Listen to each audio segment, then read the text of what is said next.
c'est reconstruire. Leur corps, bien sûr, mais aussi la France. C'est une question d'union sacrée.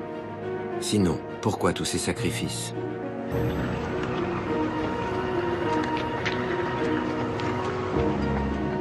Il est difficile de réaliser combien la tâche est immense.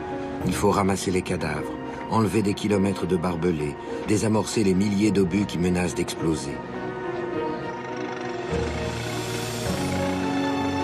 Imaginez, 60 000 kilomètres de routes impraticables, 450 000 maisons rasées, 2 millions d'hectares de terres de labour à remettre en état. Dans le nord, surtout dans les zones les plus dévastées, les soldats remisent leurs fusils et leurs baïonnettes. Installés dans les fermes, ils se font manœuvre, ferronniers.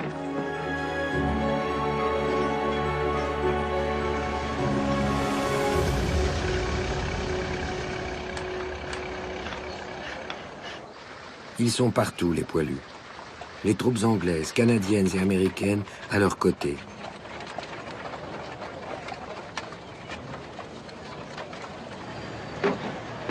À Noyon comme ailleurs, l'urgence, c'est de déblayer la gare pour faire reprendre le balai des locomotives.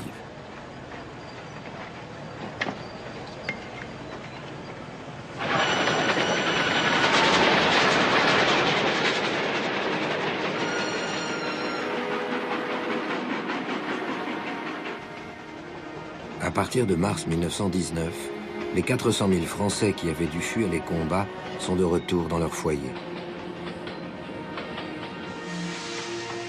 À Lassigny, dans l'Oise, à la descente des trains, ils découvrent un village défiguré.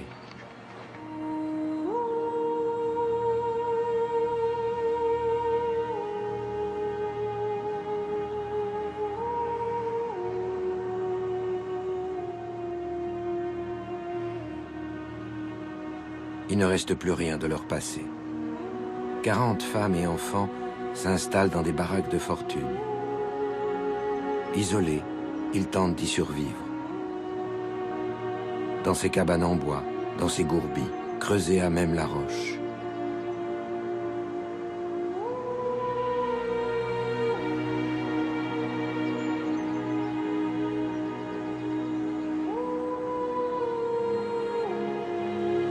Et à ces conditions dantesques s'ajoute la faim. Jusqu'en 1921, hormis le tabac, tout est rationné. Ils n'ont droit qu'à 400 grammes de viande par mois et par adulte, à 750 grammes de sucre. Les populations du Nord vivent terrées et le ventre vide.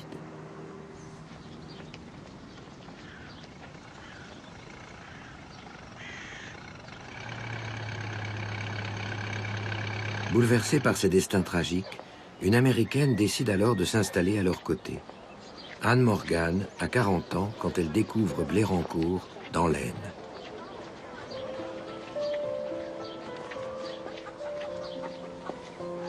Héritière d'une fortune considérable, elle va devenir une pionnière de l'aide humanitaire.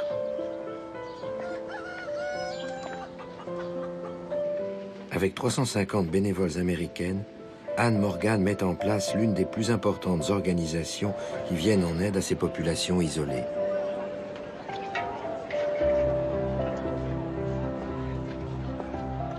Déposer un sac de vêtements, avoir un mot pour chacun et surtout, offrir quelques vivres.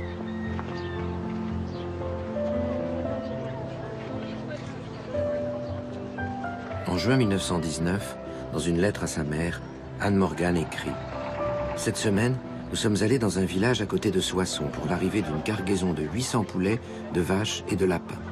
Les habitants traînaient de tous côtés, désireux de voir lesquels ils pourraient emporter avec eux. Tout le monde était souriant et heureux.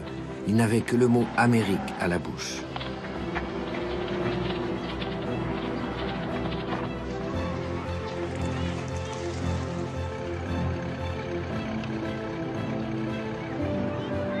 Au fil des mois, du fait de la démobilisation, Anne Morgan et ses compagnes se retrouvent de plus en plus seules pour s'occuper de ces populations. Elle essaie de leur offrir rien de moins qu'une vie digne, avec ses émerveillements et ses rituels.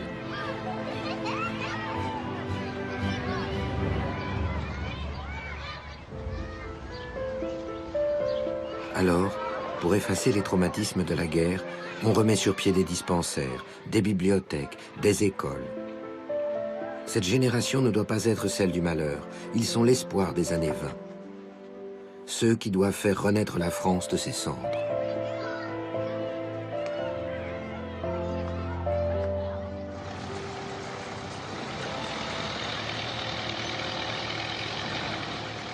Les initiatives comme celle d'Anne Morgan sont salvatrices durant les premiers mois d'après-guerre. Mais à partir de 1920, avec la réorganisation des services de l'État, la reconstruction devient massive. Les paysans français sont parmi les premiers à se mobiliser. Dans les champs de la Somme, par exemple, les agriculteurs découvrent ces nouveaux tracteurs américains.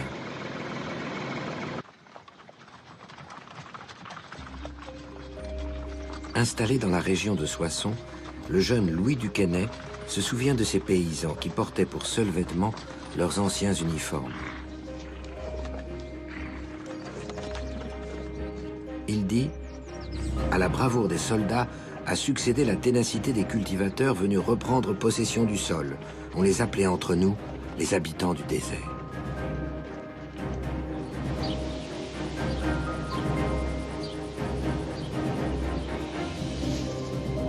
Ces paysans travaillent sans relâche à refaire de ces terres les greniers à blé de la France.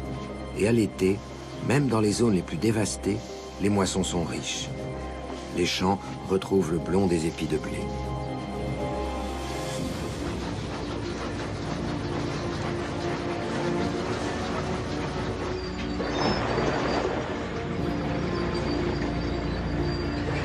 Où que l'on regarde, le pays a des allures de chantier, avec partout le même mot d'ordre, reconstruire à l'identique, comme si cette guerre n'avait jamais eu lieu.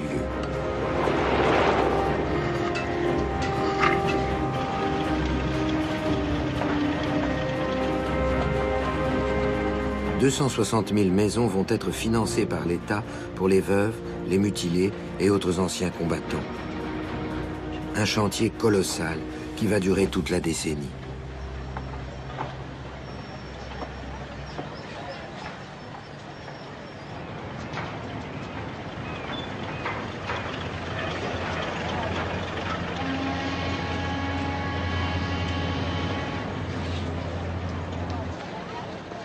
Les travailleurs qui soutenaient l'industrie de guerre doivent se mettre au service d'un nouveau monde. Mais dans tout le pays, un problème surgit. Les morts sont au cimetière, les blessés enfermés dans leur douleur. La France manque cruellement de main-d'œuvre.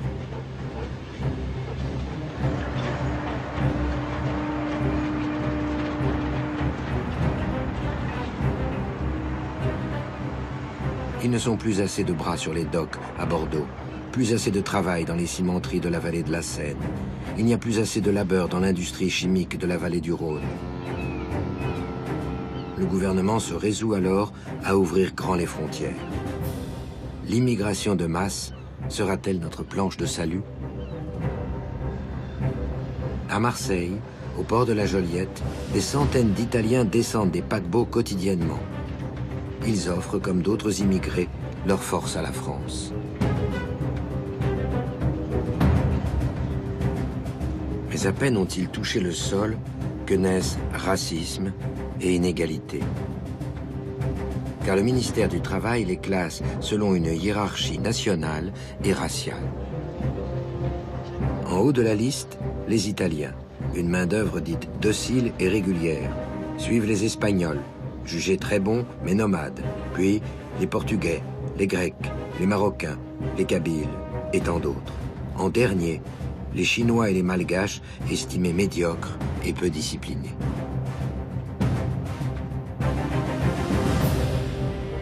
Certaines régions deviennent emblématiques de cette nouvelle immigration. À Béthune, dans le Pas-de-Calais, les bars, les commerces et les églises prennent l'accent polonais. On surnomme certains quartiers Malopolska, la petite Pologne.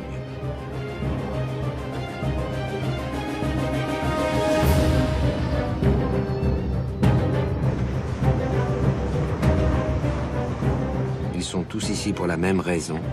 Ils viennent travailler dans les mines.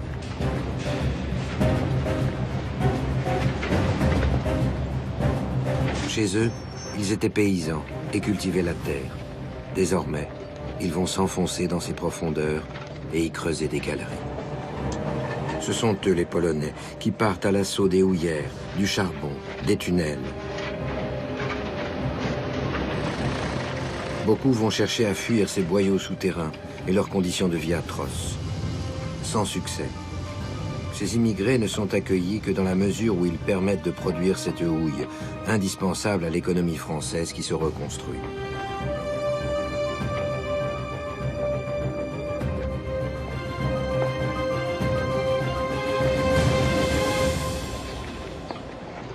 En quelques années, le nombre de travailleurs immigrés va doubler pour atteindre 2,5 millions.